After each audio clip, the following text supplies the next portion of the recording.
ఋషి ప్రోక్తం ప్రేక్షకులకు నమస్కారం. నేను మీ బాలచంద్ర శర్మ, బృహస్పతి జ్యోతిష్యాలయం.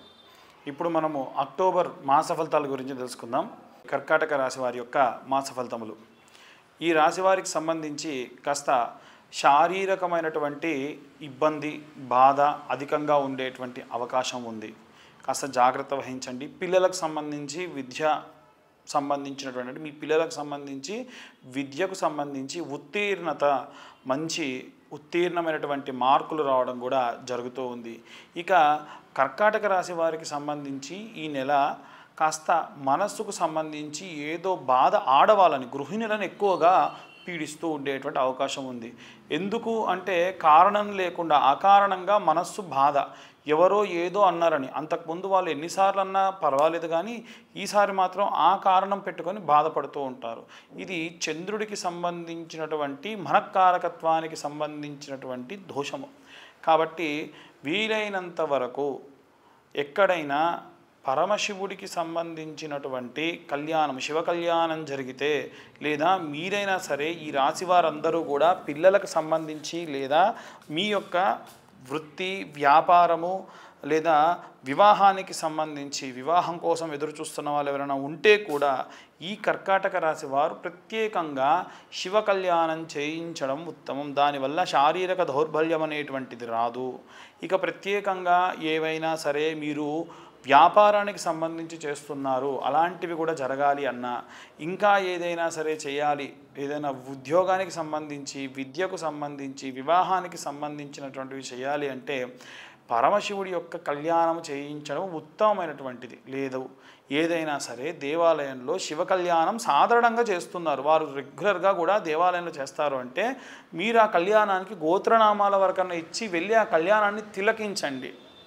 ఇంకా మీరు కానీ శ్రీశైలానికి సంబంధించిన క్షేత్రానికి వెళ్ళదలిచి గనక ఉంటే అక్కడ మీరు స్వామివారి కళ్యాణం చేయించండి, ఆ కళ్యాణంలో కూర్చోండి.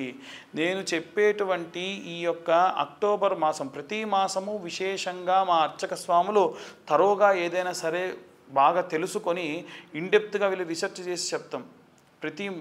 ప్రతి రాశికి సంబంధించి చెప్తాము, ప్రతి మాసానికి సంబంధించి చెప్తాము. ఈ అక్టోబర్ మాసం ఎందుకు విశేషత అంటే మీకు ఇప్పుడు వచ్చేటువంటి కాలము మారుతూ ఉంటుంది. అంతకు ముందున్న వర్షాకాలం కాస్త చలికాలంగా మారుతుంది. మారిన తర్వాతకు వచ్చేటువంటి రోగముల వల్ల, పీడితముల వల్ల, రకరకాల ఇబ్బందుల వల్ల అన్ని రాశుల వారికి ఇబ్బందులు ఉంటాయి. ఈ రాశి వారికి ప్రత్యేకంగా శివ కళ్యాణాది ఆచరణలు చేయడం వల్ల, స్వామివారి యొక్క దృశ్యము చూడడం వల్ల, నామస్మరణ చేయడం వల్ల ఎక్కువ శాతము స్వామివారు మీకు శక్తినిస్తారు. ఇప్పుడు శివ కళ్యాణం చేస్తున్నారు అంటే దేవాలయంలో చేస్తారు. ఆ దేవాలయంలో చేసినప్పుడు అక్కడ ఉండేటువంటి మంత్రోచ్చారణ అంతా కూడా గోపురం వెళ్ళి గోపురం నుంచి ఆ శక్తి మీ మీదికి ప్రసరణ అవుతుంది. అలా అవ్వడం వల్ల విశేషమైనటువంటి స్వామివారి కృపా కటాక్షాలు మీ యందు ఉంటాయి. కాబట్టి ఏం చేయాలి అనంటే స్వామివారి యొక్క కళ్యాణాది క్రతువులన్నీ కూడా దగ్గరుండి ఆచరణ చేస్తున్నప్పుడు చూసి దర్శించి నమస్కారం చేసుకోండి. ఇక మంత్రోచ్చారణ విషయానికి వస్తే ఏ మంత్రాన్ని మనం జపం చేసుకోవాలి అనంటే అందరూ కూడా ఈ రాశి వారందరూ కూడా పంచాక్షరి మంత్రాన్ని, ఓం నమ శివాయ అన్నటువంటి మంత్రాన్ని చాంటింగ్ చేసుకుంటూ ఈ పరిమాణంలో ఉండేటువంటి శివలింగం ఉంటే, బాగా వినండి, ఈ పరిమాణంలో ఉండేటువంటి శివలింగం ఏమైనా ఉంటే, లేదు ఒక చిన్న ఒక్కనైనా సరే పెట్టుకొని దాంట్లో స్వామివారు ఉన్నట్టుగా ఆవాహన చేసుకొని, అంటే స్వామివారు ఇప్పుడు వచ్చి కూర్చోవాలి అని చెప్పి ఇలా రెండు చేతులతోని అలా ఒక 5 సెకండ్ల పాటు చేతిని పెట్టి స్వామివారు యొక్క ఆ యొక్క రూపం వచ్చి ఇందులో ఆవాహనం అవ్వాలి అని చెప్పి పెట్టుకొని 4 సోమవారాల పాటు మీకు భస్మం దొరుకుతుందండి బయట పూజా స్టోర్లలో. ఆ భస్మం తీసుకొచ్చి భస్మం వేస్తూ 108 సార్లు ఓం నమ శివాయ, ఓం నమ శివాయ, ఓం నమ శివాయ అన్న ఈ మంత్రాన్ని పఠనం చేసి ఆ భస్మమును నుదురుకు ధరించండి. ఆ భస్మము రోజు కూడా ధరించే ప్రయత్నం చేయండి. విశేషమైనటువంటి ప్రతిఫలం. ఎవరికైనా జ్వరాలు లాంటివి వచ్చినా ఇది స్టోర్ చేసి పక్కకు పెట్టుకుంటే చాలా తక్కువ మొత్తంలో ఒక పిన్నీస్ తీసుకొని ఆ యొక్క భస్మంలో పెట్టి తీస్తే ఆ పిన్నీస్కి ఎంత అంటుతుందో, ఆ యొక్క సేఫ్టీ పిన్కి ఎంత అంటుతుందో అది వాటర్లో డిప్ చేసి ఆ నీళ్లు తాగడం వల్ల కూడా ఉపశమనము, లోపల ఉన్నటువంటి ఎన్నో రకాలైన ఆందోళనలు కూడా ఈ యొక్క రెమెడీ వల్ల క్లియర్ అవుతుంది.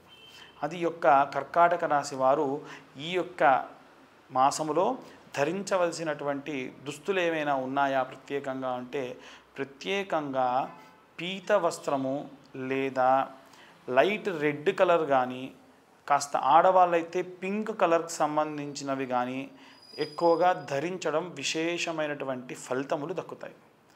ఇక ఈ రాశిలో ఉన్నటువంటి ఉద్యోగస్తులు ఎవరైనా ఉంటే, మీరు వారములో కనీసము ఒక్కరోజైనా సరే దత్తాత్రేయ స్వామి వారి యొక్క క్షేత్రములో దర్శనం చేసుకోండి.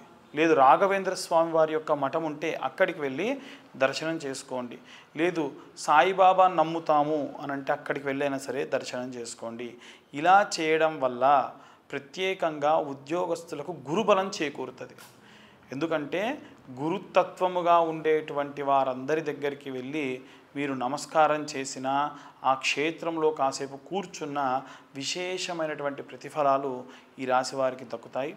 ఇక మనము ఈ రాశిలో ఎవరైనా సరే వ్యాపారానికి సంబంధించినటువంటి వారు ఎవరైనా ఉంటే ఎటువంటి రెమెడీస్ చేసుకోవచ్చు అనంటే, కాస్త పెసలు బ్రాహ్మలకు దానం ఇచ్చి నూతనంగా ప్రారంభించేటువంటి వ్యాపారములు ప్రారంభించడం ఉత్తమం.